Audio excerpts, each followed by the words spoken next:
What's up everybody, it's Dan with Wakesurfers here, and today we are taking a second look at our 360 tutorial. We're updating it with some new visuals to help you learn this trick faster and more frustration free. So let's get started.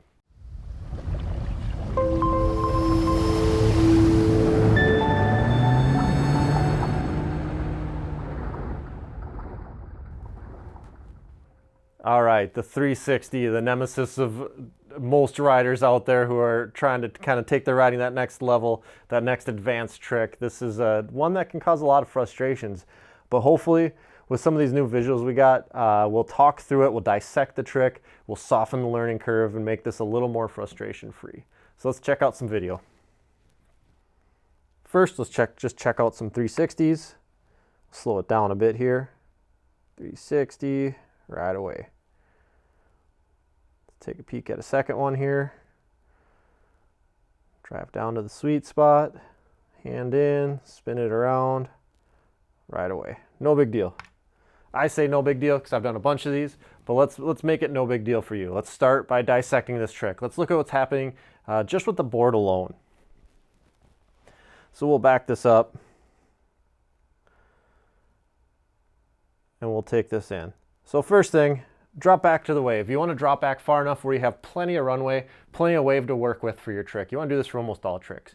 But we don't want to drop back so far that you have to pump your way back into the wave. A, if you're like me and out of shape, it's going to be too much work. And B, it can just throw off your balance and it's hard to pump your way into a new trick that you're learning. So drop back comfortably where you can just kind of step on the gas with that front foot. Find your spot. Once you're comfortable with the speed you got going into this trick, we're going to carve with our hand in the water. So you want to build up a decent amount of forward momentum. Lean on those toes, pop that hand in the water, and do this quick carve. So you'll see this carve, you'll see all the water kind of splash around. Let's understand what this carve is doing. What it's not doing is going to carve us around a 360 and driving around with our fins. What we want to do with this carve is to take that forward momentum we've built up with a little bit of speed and quickly change direction. When we change the direction that fast with our fins, they're going to pop free and allow us to rotate this 360. If you find yourself spinning the 360 up and over the rooster or spinning it so drawn out that you're way far back in the wave and you just can't pump forward, that usually means you're on those fins or on the toe edge rail of your board too much and you're locking yourself into this big drawn out carve.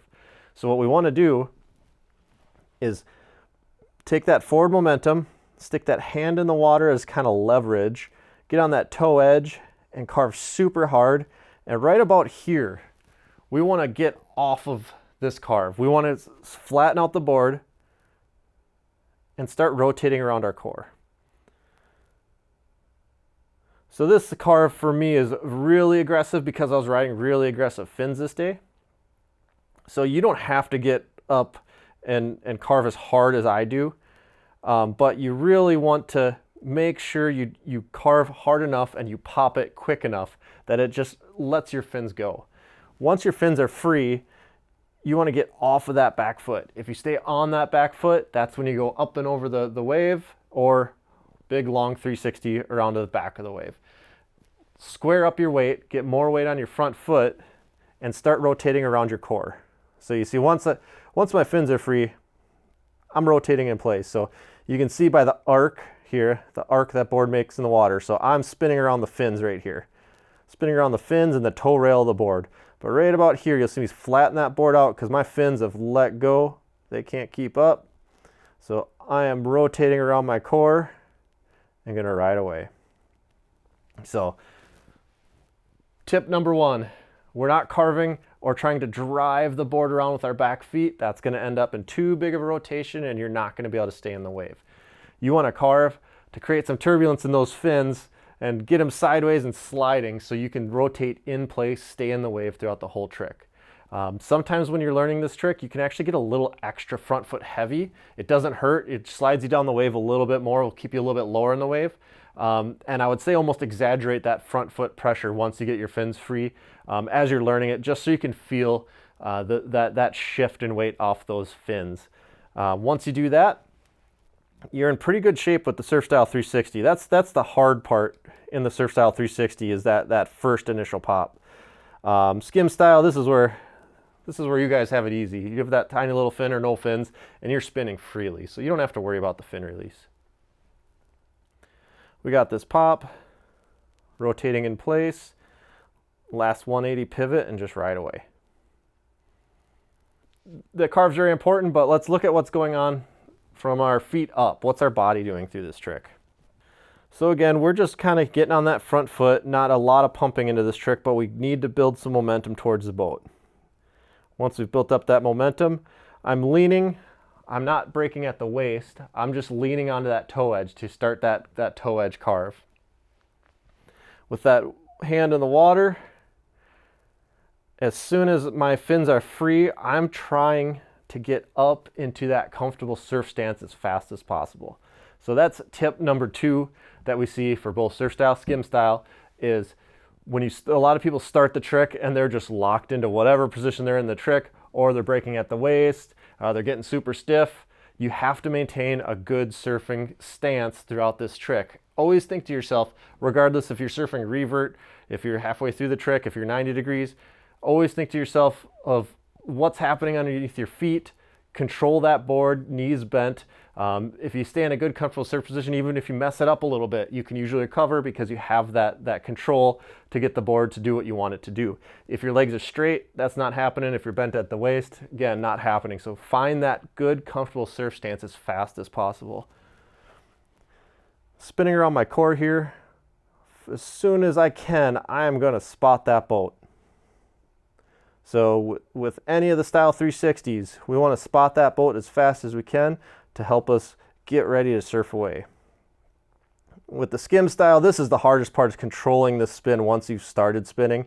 It's not going to look as chaotic as a Surf Style. It's going to be a lot lower in the wave probably. But again, keep that surf stance, ride that heel edge as you're coming around, spot the boat, transition to your toe rail, and ride away, and just be in control of the trick the entire way around. Let's kind of break it down one more time. Back of the wave. Don't drop back too far, just far enough. Get some forward momentum with leaning into that front foot. Start a toe side carve to get these fins broken free. Big carve, and then we're letting off the back foot, getting that board spinning around our core, finding our surf stance, spotting the boat at 180, knees bent, in control, right away. So I get a little more bent over at the waist than I like to, but I'm the world's most inflexible human, so give me some slack there. But we definitely just want to try to get that chest up and riding in a comfortable stance all the way around so you can see this trick through. Well, hopefully breaking this down into smaller bites will help you wrap your head around what's going on with this trick. Really, we just want to soften that learning curve. You're still going to have to learn. You're still going to have to go out there and try it a bunch. But at least if you know what's going on, you can see where things are going wrong. It'll make it a little less frustrating when you can see the light and what you need to achieve. But if you get stuck, if you hit a wall, feel free to comment below, reach out to us on Facebook or Instagram. Even if you didn't buy your gear from us, we don't care. We just want to make sure everyone's out there stoked on surfing. So feel free to reach out anytime. If you like what we're doing, feel free to head over to nocoastsurfers.com, check out some great gear, grab a hoodie. If you have any questions on any of the gear, again, we're always happy to help. See you on the water.